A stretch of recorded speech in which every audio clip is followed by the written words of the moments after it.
What's going on, everybody? Kalipis Tech here, coming back at you with another video. In this video, I'm going to be giving you some reasons why you might not want the Cricket Magic 5G. Now, as always with videos like these, I do want to make clear that despite everything I'm going to be talking about, I don't actually think this is a bad phone. And in fact, aside from the drawbacks I will be going over, depending on your preferences and what you need in general, this phone actually could be a really good choice for you. But of course, like any device, it does still have plenty of drawbacks, so I'm going to be going over some of these to give you a better idea of what to expect if you get it. Now, if you want to learn more about this phone, including some of my favorite things about it, be sure to check out the description, where I am linking to several other videos about the device, as well as some information about pricing, availability, and some of my favorite smartphone accessories. But with that being said, let's get into it. So coming in at number 1, the first reason why you might not want the Cricket Magic 5G is the overall camera setup. Now with this phone, up front, we're getting a 5 megapixel selfie camera, then on the back, we got a dual camera setup with a 13 megapixel main camera and a 2 megapixel depth sensing camera. So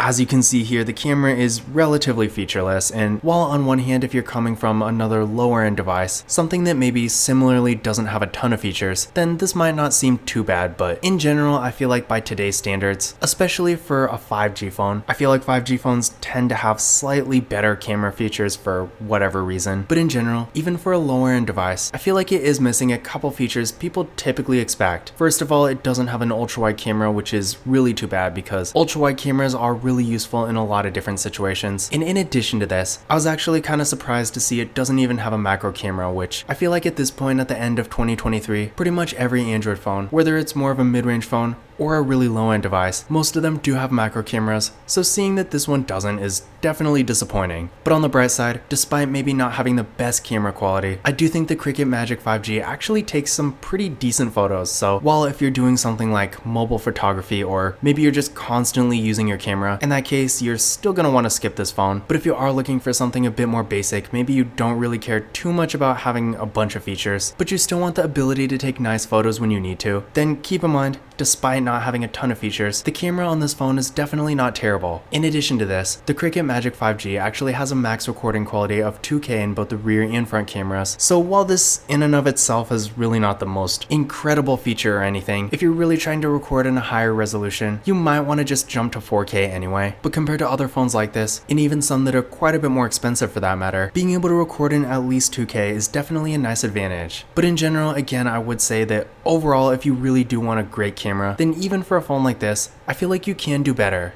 Now my second reason why you might not want the Cricket Magic 5G is the overall display quality. Now on one hand, at 6.6 inches with a 20:9 aspect ratio, the display is decently large. So if you're doing something like reading, for example, you will get a pretty good experience, and with a 20:9 aspect ratio, we are getting a pretty tall and narrow form factor. So in landscape mode, if you're doing something like looking at photos or watching videos, you are going to get a nice immersive experience. Things are going to look a bit more cinematic. And then if you're doing something like reading, web browsing, using social media, stuff like that, really anything where you have to scroll, you can fit a good amount of content on the screen without having to scroll too much. So when it comes to size and dimensions, I really have no complaints. But that being said though, with only a 720p resolution, the image quality is a bit limited. I mean, it doesn't look terrible, but at the same time, compared to a 1080p resolution, if you're doing something like watching videos, for example, where the image quality is a lot more important, then you are probably going to want to get something else, because with only 720p, if you're really consuming a ton of content, you will probably want something a bit better. And also keep in mind, this display is an IPS LCD, which in and of itself is definitely not bad. I mean,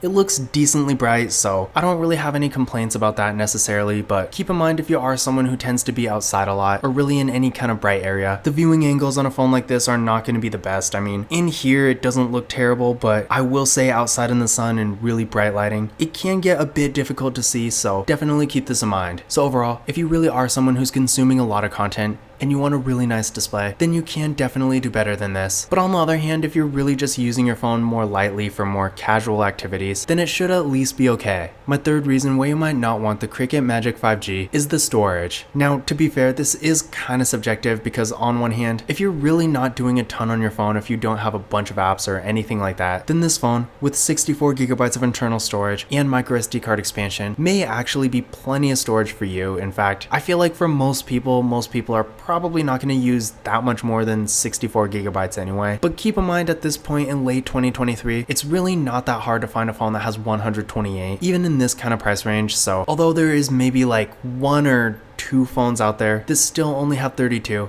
that is definitely not very common. In this day and age, 64 gigabytes is really the bare minimum, so I guess technically this phone does have the minimum acceptable amount of storage, so it's not too bad. I mean, it's not like it has 32, but at the same time, if you are someone who tends to use a bit more space, then you are definitely going to want to get something more. And keep in mind that even though the typical phone that has more storage than this is probably going to cost at least a bit more, with the deals and promotions Cricket typically offers, if you are looking for something that has more storage, you definitely will have some options. My fourth reason why you might not want the Cricket Magic 5G is the battery. Now with this phone, we're getting a 4000 mAh battery that also supports, I believe, 10 watt fast charging. So I will say on one hand, the battery is definitely not terrible. I mean, I feel like at this point in 2023, a lot of people have their phones plugged in most of the time anyway, so if you are in that kind of situation, then you might not really care a whole lot about this. And if you're really only using your phone lightly throughout the day, then you probably won't really need to charge it too much. But on the other hand, in this day and age, getting a 5000 mAh battery is honestly a lot more common. So if the battery is really more of a main priority for you, then you can definitely do better than this. But on the other hand, again, if you're really looking for something that's at least decently acceptable, but otherwise maybe not really that exceptional, then keep in mind this phone will get the job done. And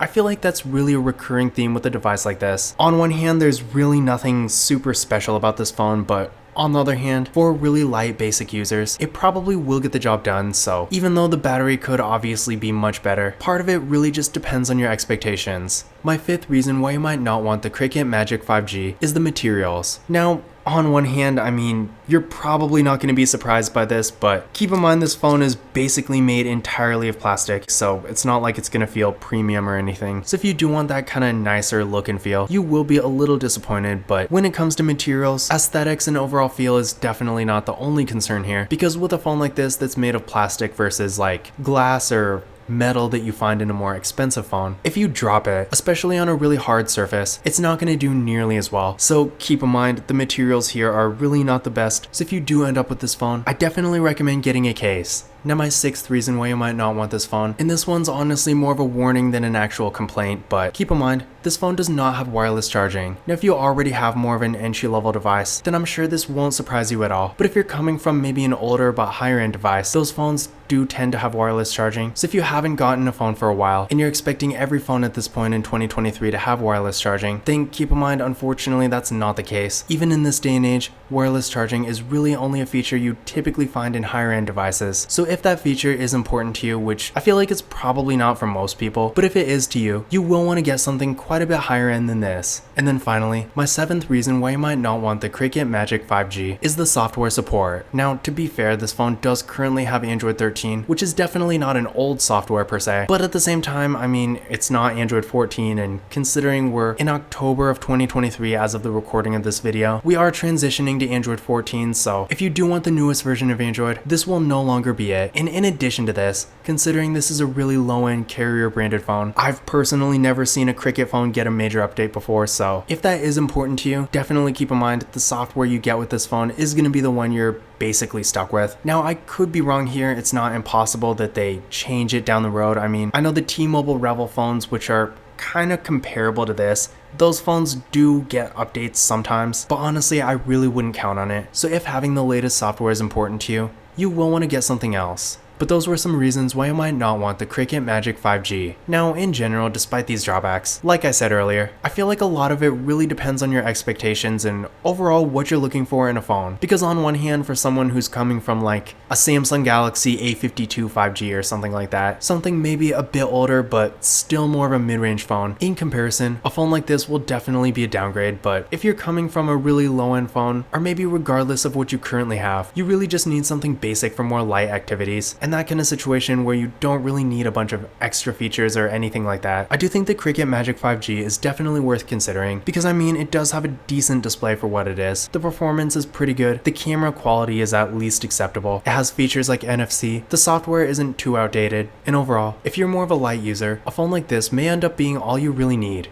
Now, once again, if you want to learn more about this phone, definitely check out the description, where I am linking to several other videos about it, as well as some information about pricing, availability, and some of my favorite smartphone accessories. But that's it for this video. If you enjoyed it and found it useful, be sure to give it a thumbs up and hit the subscribe button. Don't forget to follow Kalipa's Tech on Twitter and Instagram. And as always, I will see you in the next video.